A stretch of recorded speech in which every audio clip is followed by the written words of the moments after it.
Okay, today we have a Nissan Navara 2012 in the workshop. It's got an engine light coming on while driving, and this is a 3-liter V6 turbo diesel. The engine's pretty compact, you can't really tell much, but yeah, it's a 3-liter V6 Nissan Navara 2012. So we're just gonna do some EGR testing today. So basically, customer complaint is just the engine light. She came in to check it out why the engine light is flashing. So I quickly scanned the code, and it had an EGR system fault. So what I did, usually what I like to do is I usually clear the fault code, and then I'll take it for a drive. Like if it's a hard fault, it will come back straight away. You don't even really have to drive it. As soon as you turn the key on, the fault code usually come back. But this one didn't do that, so I had to take it for a drive, and didn't even go too far, maybe 5 minutes into driving it, the fault code was back. So usually with the performance fault codes, let's say if it doesn't really have a wiring issues or the electrical issues, shorted to ground, or missing power, usually if it doesn't have that sort of fault, I usually like to call it a performance fault, which usually take 2 ignition cycles for the fault code to come back. So usually when I go for a drive, I go for a quick run, maybe 5-10 minutes, and then turn the car off and back on, and drive it back to the shop. And by the time I get back to the shop, usually that's enough for the fault code to come back. That's a performance style fault code. If there is a fault code like electrical base fault code, they usually come back straight away as soon as you turn the key on. So here today I think we're dealing with some sort of performance fault. Even if the electricals are working, for some reason it's not doing its job like the computer wants to see. And there's a lot of different ways the computer will monitor that EGR system. On different cars, it's a different style, different design, so I can't really tell exactly how they do it on this particular vehicle. I know a lot of the GM vehicles, they use MAP, manifold absolute pressure sensor, and MAP sensor to monitor the EGR flow and such like that, but I'm not too sure how every other car does it. So we're just gonna attack it just as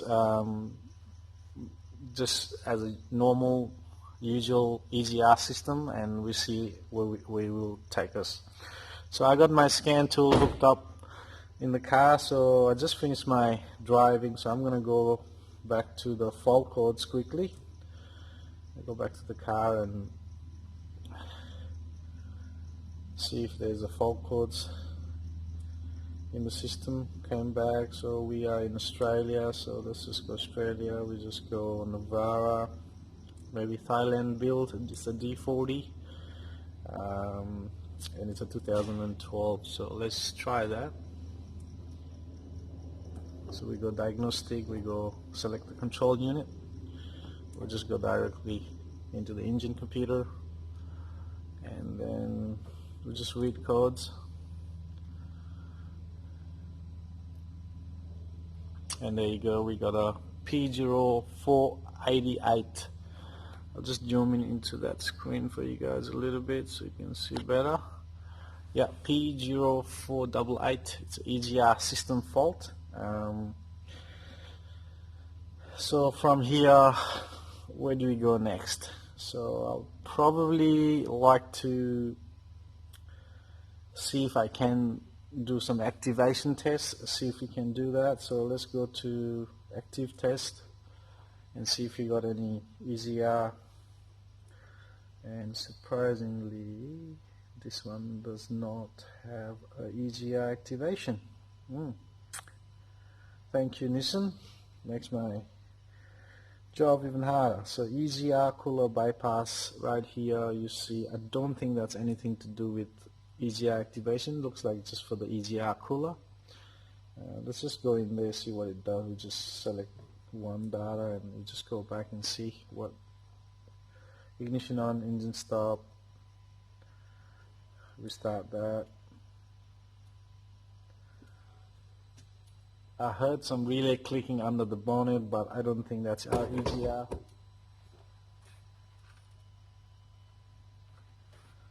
I don't think that's our EGR, so let's just go back. Active test is no good to us. We'll see if I can find any live data. All signal.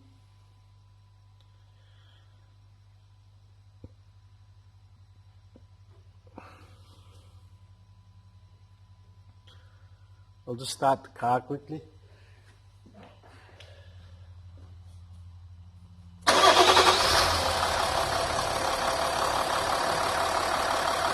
I got a EGR. Let's just select all the EGR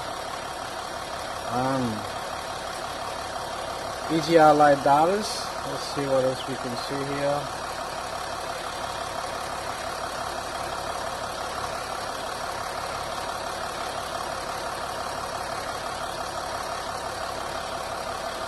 That one looks like an exhaust gas pressure sensor. I don't think it's really to do with the EGR.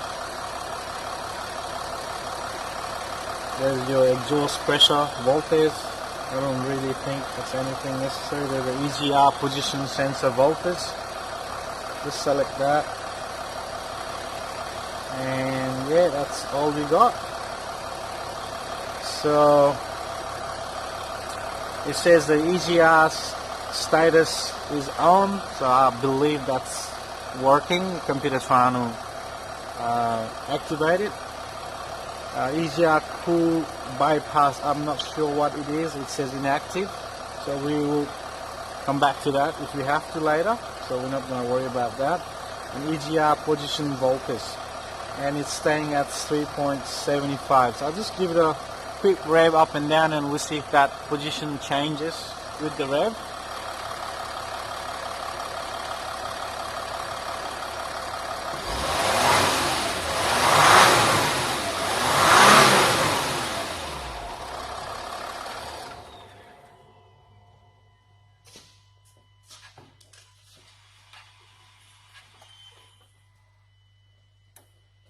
As you can see on our EGR position sensor voltage, that did not move at all. I revved it a couple of times, didn't move at all, so I really don't know. Could be our scantool faulty, it's not reading properly because it's just an aftermarket AUTEL. So I don't have any more data to show here, so I can't do a bypass test, so I really don't know what we can do here with the scantool. Obviously scantool's no hope today. So I'll just think about what I'm gonna do next, and then we will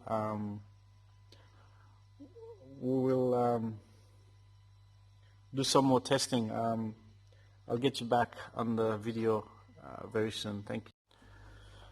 Alright, what I'm going to do next is I want to check the mass airflow sensor. I've had few cars do that to me, especially GM vehicles, and I had Isuzu D-Max did that. I had Toyota Hilux did that, where when your mass airflow sensor is dirty, they can throw EGR fault too. So I'm just going to quickly check if it's dirty.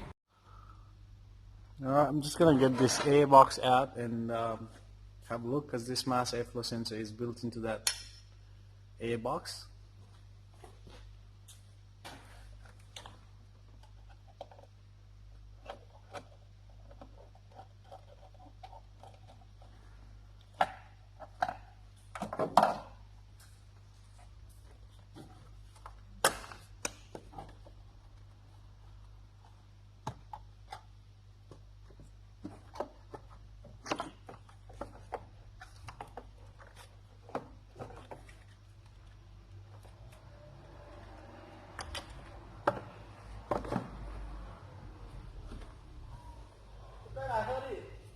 Okay. You want to try? Yeah, sure. Alright, I got the air box out the way. So what we're looking at here is the filament inside there. See if you can see it in there. Just looking at that hot wire. Not all mass airflow sensor you can clean it, but this one to me looks pretty clean. I don't see much dirt in it. Just trying to show you guys that hot wire in there somewhere. Yeah, it looks pretty clean. I'm not too worried about it, so I'm just gonna move on to my next test. Now, I have seen cars with which has intake leaking, like a intercooler hose, you know, intake manifold, things like that. When they got a crack on the hose or they're leaking, I have seen that also through EGR fault for some reason. So while we have the air box off, we're just going to quickly do a smoke test. Let me just set up my smoke tester. So just positive and negative.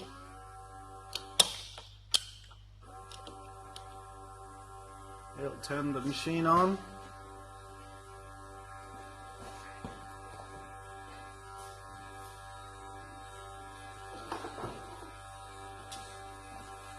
And I got the little adapter came with the machine. We're just gonna put it in the intake, and basically you just pump this balloon looking thing, put it in the intake, and we're gonna put our smoke through this hose. So I'm just gonna put that in that intake.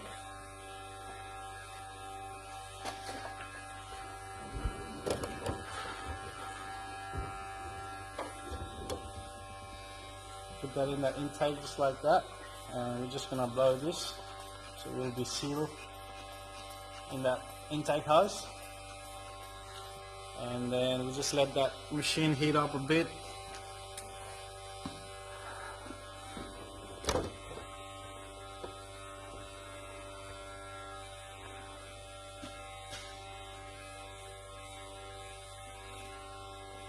So we're just gonna turn the smoke on.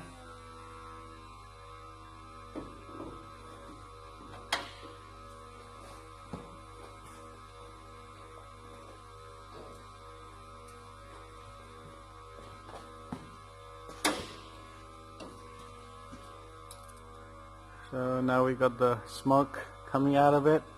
Just gonna stuff that into this hose here and fill the intake with smoke.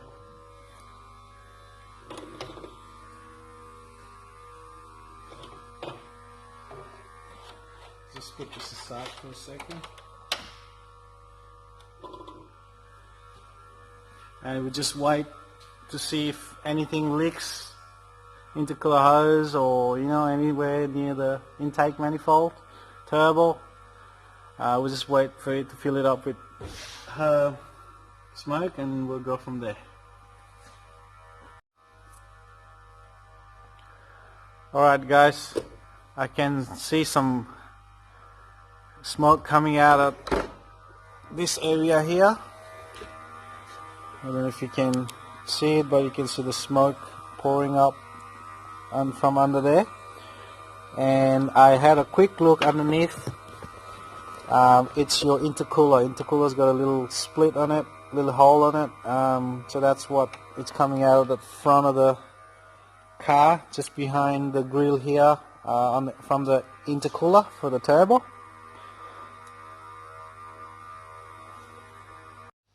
Now at this point, if you find the mass airflow sensor was dirty, you can clean that up and then take it for a drive and see if the fault code comes back. And we know we got a turbocharger leak, the intercooler leaking, boost pressure there, so that also can bring your EGR fault code up. So definitely you can fix them as well and then proceed from there. But just for the video, just for the training purpose, I will continue, and I'll probably attack the EGR valve itself now and show you guys how I do it, and then we go from there. So for that reason, I will need my scope hooked up to check the powers, grounds for the EGR. This one has a EGR, electronic EGR. So I'll just show you where that located at. So basically down here, that's the plug for the EGR. It's got 5 wire, and just that whole piece here, it's pretty hard to see, but where I'm pointing at, that's your EGR unit, and then you got a EGR cooler here on the side with the 2 coolant hose going side by side, and then this pipe runs into the intake manifold from the EGR valve.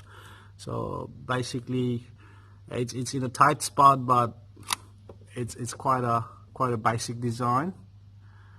So we're probably gonna attack that and see where we go from there.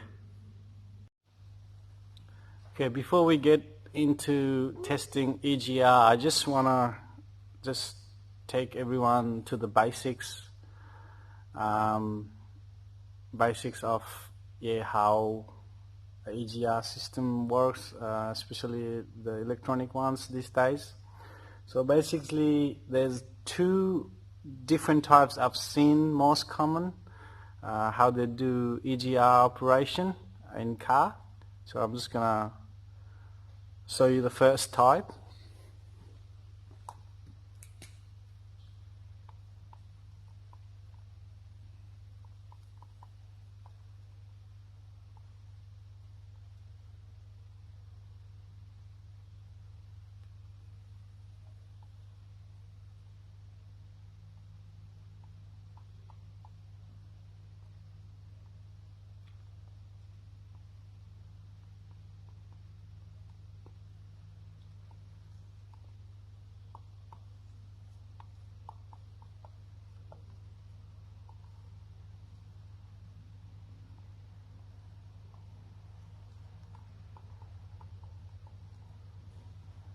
Okay, now on the board you see there's 2 types of drones. So the top one is a pretty older design compared to the bottom one. The top one basically has a 12-volt feed all the time from the battery, not all the time with the ignition on. So EGR valve is pretty much an electronic motor, so it needs power and earth, right? So it's getting power all the time, and then the ECU controls the motor, how much to open and close with a duty cycle square wave, 0-12 square wave duty cycle pattern. That's how it works. So when you're testing it, you basically check for the power right on this pin. If you got a 12 volt, then move on to the next one and put it on a lab scope, and you'll see a square wave whenever the ECU is controlling that EGR. Now with the bottom type, bottom style, both wire goes to the computer. So on this one there is no positive and negative. It's an electrical motor, so you can wind it one way and you can wind it the other way if you change the polarity of the positive and negative. So there is no positive or negative. So the computer can feed 12 volt into this wire or this wire and switch it to earth accordingly whenever it needs to adjust the EGR valve position. So on this design, what we do, I usually like to put lab scope on both wire and see what type it is, and sort of give me an idea, okay, what design this EGR might be. So on this design, don't be fooled. You can put power and earth on both wire if you need to. It's not going to hurt ECU. I've done it many times. So it's just which way the motor is going to turn, which way the valve is going to go, open or close. And computer does it precisely in this design compared to the one at the top. Right? So on EGR, usually you'll have 5 wires. So on the plug, if you see, you'll see 5 wires on the plug. It's 1, 2, 3, 4, 5. And the 2 wires will be for the EGR motor and 3 wires will be for the position sensor, because they have position sensor, EGR position sensor built into the EGR itself. So that's why they have this extra wire. So we don't really need to worry about it. Yes, there might be times where your position sensor might be bad, and you know, I've never seen one bugger up, but these 3 wires, you just treat it like a potentiometer. So it's like a throttle position sensor. You just treat it like that. It's like a manifold absolute pressure sensor. They all work on the same principle. And on this one, you probably see a 0 to 5 volt signal. So 0 as in low voltage, 5 as in high voltage, as in high pressure, or high position is higher. So usually if you put a scope, you'll know which wire is what, because on these 2 wires you'll see 12 volt and earth probably, or duty cycle like this. But if you put your leads onto these 3 other position sensor wire, you'll probably see 0 to 5 volt signal, 5 volt maybe, and earth. So you'll know you're in the wrong wire when you're testing the EGR valve itself. So that's what we're going to do on this car. I don't really need a wiring diagram because they all work the same. So I'm just going to go one by one on each wire, and I'll find the right wire, and then I'll take you guys from there. Alright, like we discussed on the whiteboard earlier, that's our EGR valve. I got my 2 leads, oscilloscope lead, hooked up to red and a blue wire on that connector.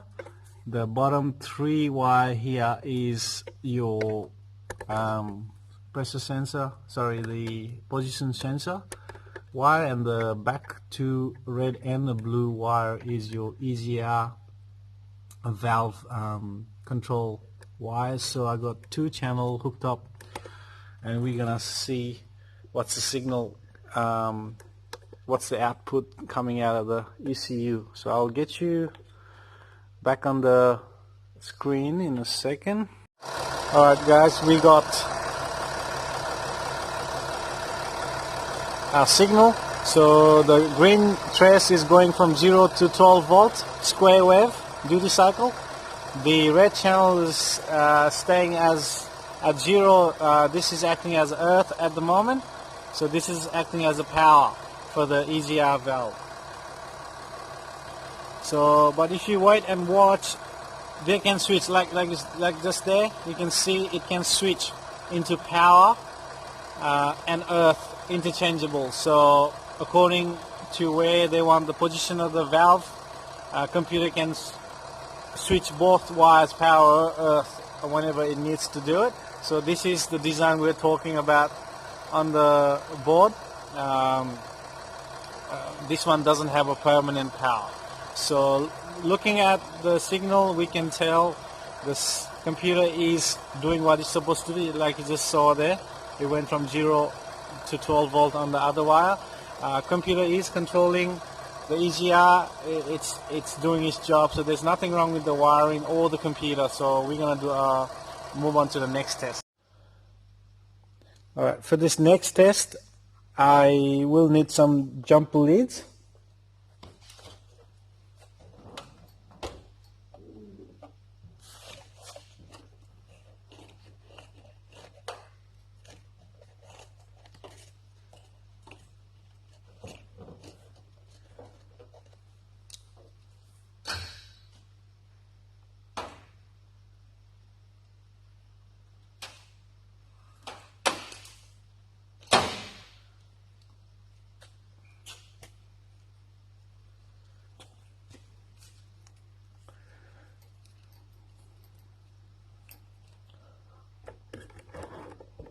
So what I'm gonna do is I'm just gonna use just the jumper leads. I'm gonna go to battery positive and a battery negative.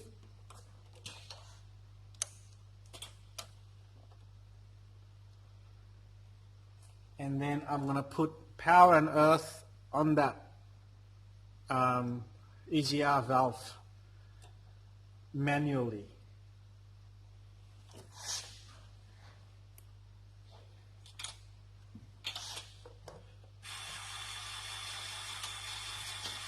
As you can hear it, as soon as I put power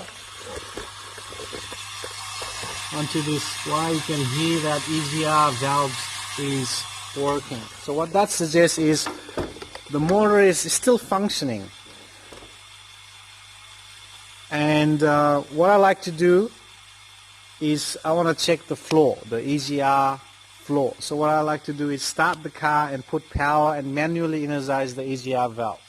And car at idle, when you open the EGR valve and if everything is working just fine, the engine will go really rough, or sometimes you'll stall the engine, and that way we know the EGR passages are clean, no blockades, EGR valves opening and closing. And now with this design, like I said, it's we don't know which way is opening and which way is closing, because like I said, it's power and earth on both wire at times. So we're going to just switch the polarity and try one at a time. So I'm going to start the car.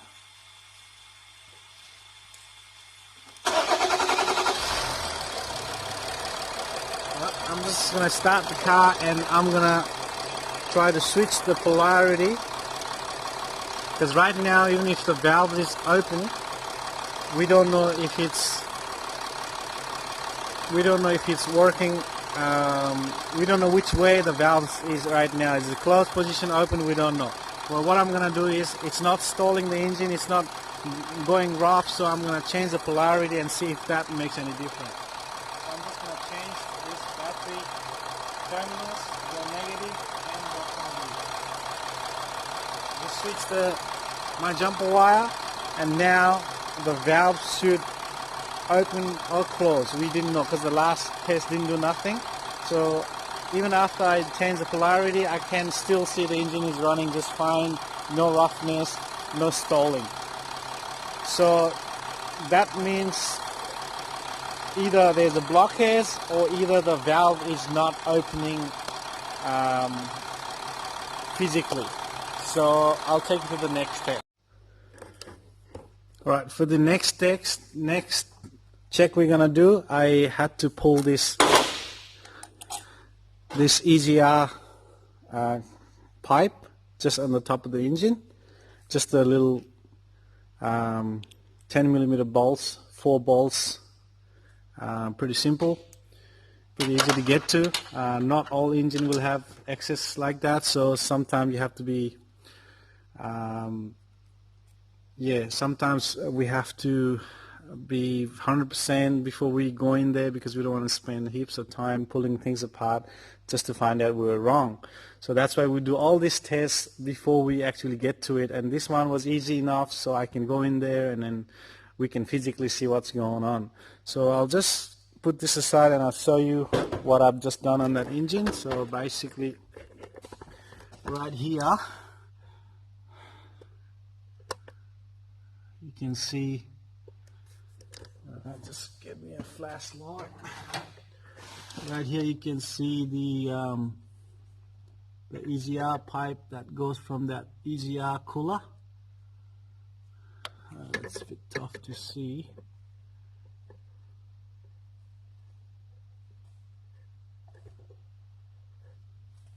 Anyway, yeah, it's right there. The pipe sits right on top of there. It's not hard to get to, and it comes around from the EGR cooler to the intake just under that wiring harness. It's a bit tough to see, but you get the idea what I'm talking about. So now what we're gonna do is, let me just set up the camera angle for you.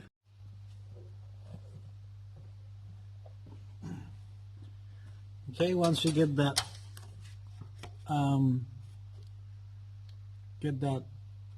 pipe out of the way, you can see the valve stem in there. It's basically a little manual valve, and that is moved up and down with the electromagnetic EGR valve. That's how it works. You can see there's a lot of carbon buildup inside there. Let me get a focus. You can see there's a lot of carbon buildup inside there.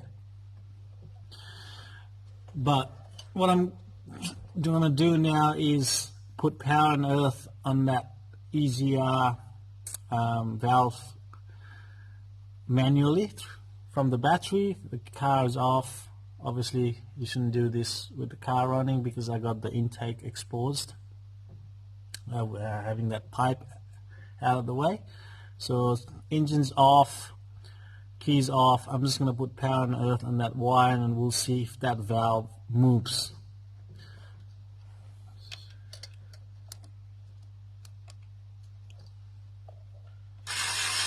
There you go, I got the power and I don't see any movement on that valve stem. So I'm gonna, but you can hear the pump, the electronic parts is running, but there's no movement on that valve. So I'm gonna just switch the power to the other side and we'll see if it works the other way, because it could be in the closed position and we're just forcing it to close even more. So we're just gonna switch the power on there and still nothing. So that's pretty much clear that this car is gonna need an EGR valve in order to fix this engine light. Yes, there is a leak in the intercooler. That's obviously we need to address that, but at the moment the main reason I think the problem this car having is the EGR valve assembly. So that's it. This is how I diagnose this car. If there's any other ways, you can let me know on the comment section if you guys know other ways of testing EGR valves. Thanks for watching.